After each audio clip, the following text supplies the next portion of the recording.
Hello, students. Welcome to the Fundamental Physics Lab offered by the Department of Physics and Science in my university. Today, we're going to talk about the lab 2 capacity.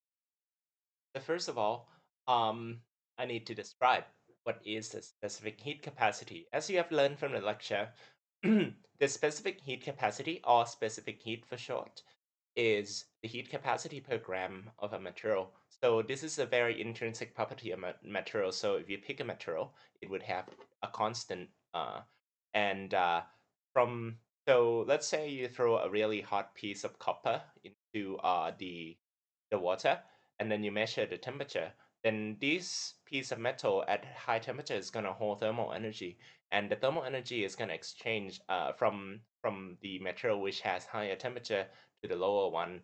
So this heat exchange can be described by the equation that you know from thermodynamic class, Q equals mc delta T, where Q is the thermal energy and m is the mass of a material, aka this guy right here, and the delta T is the temperature difference. So C right here is the specific heat capacity, and it has the unit of calorie per gram per Celsius, or in SI unit, joules per kilogram Kelvin. Okay?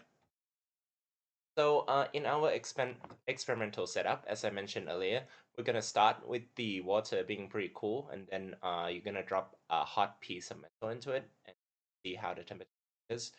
So so you can say that if you drop a hot piece of metal, you have a starting temperature of T, and then it cools down to the final temperature of TF. Then this is the amount of energy that's being lost from this piece of metal, and then you would know that the calorimeter would gain the energy of whatever water is being heated up. So you can use the same equation by finding the differences between the starting temperature, TW is the cold temperature, and TF is the warm temperature of the final temperature of the mixing. And then you would know that the calorimeter, which is setup that we have here, so the calorimeter is going to be the tool that you're going to be using in this lab, and this is to hold the temperature or whatever that's going on inside and seal it inside, so that this system is called a closed system. So again, even though this is a closed system, the calorimeter itself is going to absorb some energy. So you need to make an estimation of what is the capacity of the calorimeter CK. So here can actually make the energy that comes out from the hot piece of metal to be equal to the energy that is being absorbed in the calorimeter plus the water. And then from there, by knowing all the temperatures involved in the process, you can actually calculate the C of a metal that you don't know right here. So by inverting this whole equation around, you can actually calculate C, and this is what we're doing for this lab. All right. So now let's take a quick look at the setup that we'll be dealing with. So from here, you can simplify this equation first by saying that I don't care what is the specific heat capacity of the calorimeter, but you just call the heat capacity of the calorimeter big CK. So when you talk about capitalized C, this is the heat capacity in calorie per Celsius, not the specific heat capacity. So this has to be multiplied by mass to get this capacity. But this guy is the total capacity, which you don't care what is the specific heat of this object. Again, a calorimeter is made of several materials, so you don't care about the specific heat of this guy, but you just care about the total capacity. So on the first part, you'll be finding CK, and then on the second part, you'll be finding C, and then from there you can make a calculation. CW is just a constant, and you need to make measurement of all the temperature, and then booyah, you can determine the C. All right. So here's a quick video of how the lab goes. On the first part, you're gonna start with a bunch of pieces of calorimeter, and that's the metal part that you're gonna be warming up. And this is the seal. So first of all, you need to measure the weight of each part of the calorimeter to make a proper estimation, and also the weight of the metal you're gonna heat up. And then from there, you're gonna buffer the bottom of these boiling pan with a bunch of beads, and then you heat up the metal that you drop in. So just leave it there because the piece of metal is going to be involved in the second part. And now you can just put the calorimeter all together.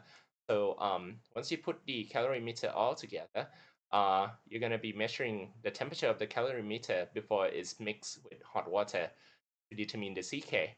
So you need to time it for the first part of the lab and then wait until the thermal equilibrium is reached. Now you put on hot water, fill it around like half of the calorimeter.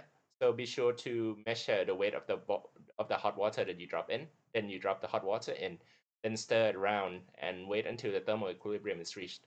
Now on the second part, you're gonna start with cold water, about half of the calorimeter. So now make sure you put cold water into it and measure the mass of the water.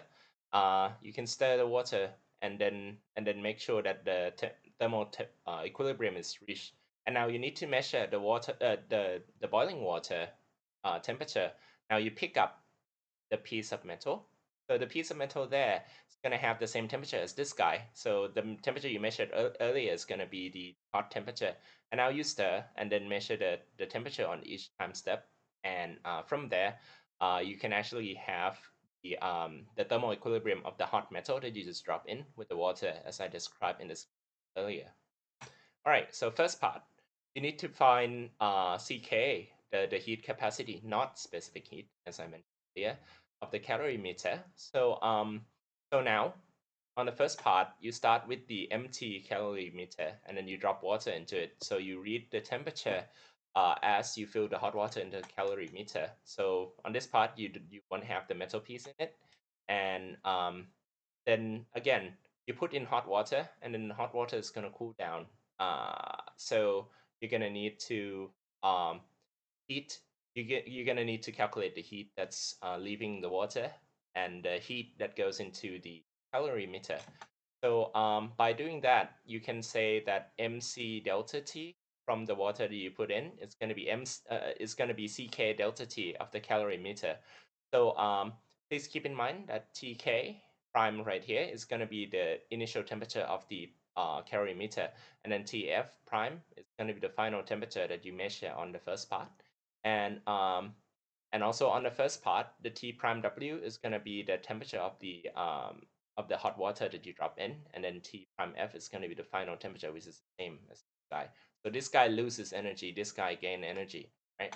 So from there, you're going to be measuring the temperature at a given time.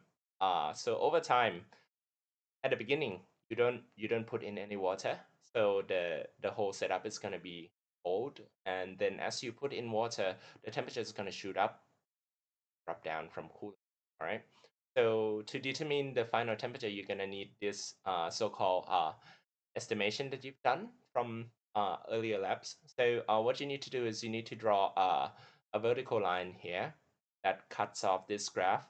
Make sure to interpolate this graph as a line right here, and then make this line from point A to point B to create this area AB, capitalize AB here. So the way to draw this is you need to move this line left and right until you make a rough estimation that the area A and the area B has the same area here. So the intersection between this vertical line versus the trend line of the cooling of um, of the system after it's cooling down is gonna be the corrected temperature. So make this as a y-intercept here. Then you calculate this corrected temperature from the graph. So be sure to demonstrate this in the graph that you plot. And this corrected temperature is T prime F right here. All right. So T prime W is going to be the temperature of the thermos that you read, and the starting temperature right here is going to be your T prime K. So by knowing the weight of the water that you put in and the constant of the heat capacity, specific heat capacity of the water, from there you can actually make this calculation and make an estimate for CK. And CK is the heat capacity of this entire setup that you're going to be using in the second part. All right, now we're on to the second part. So this part, you're going to be determining the metal specific heat. So using the CK that you have determined from the first part, you know how much heat capacity does the calorimeter have, and now you need to find the little c here, which is is the heat capacity of the metal piece. So to determine that, you're gonna need to start with some cold water into and then measure the original temperature. So this TW right here is gonna be the temperature of the cold water plus the system. So to determine the energy gain system, you need after you've mixed hot metal into it, is you're gonna have some higher final temperature right here, which you're gonna need to using the very same technique that you done earlier. Only this time, going to be the mixing temperature of the hot metal into the cold water instead of hot water into the cold calorimeter. So since both calorimeter and the water is cold, so you need to add the heat capacity of both of them together. And now you determine the final mixing temperature by using the correction technique I mentioned earlier. And now you can find TF from this y-intercept here, and then TW is going to be your initial starting temperature here. So in this case, you put hot piece of metal from the boiling pot. So you measure T of the boiling pot, you can use MC delta T because the hot piece of metal. By calculating the energy loss, you divide M and delta T into the equation, you can obtain this capacity of the metal using the equation, right? Okay, so yeah, again, thank you for your kind attention.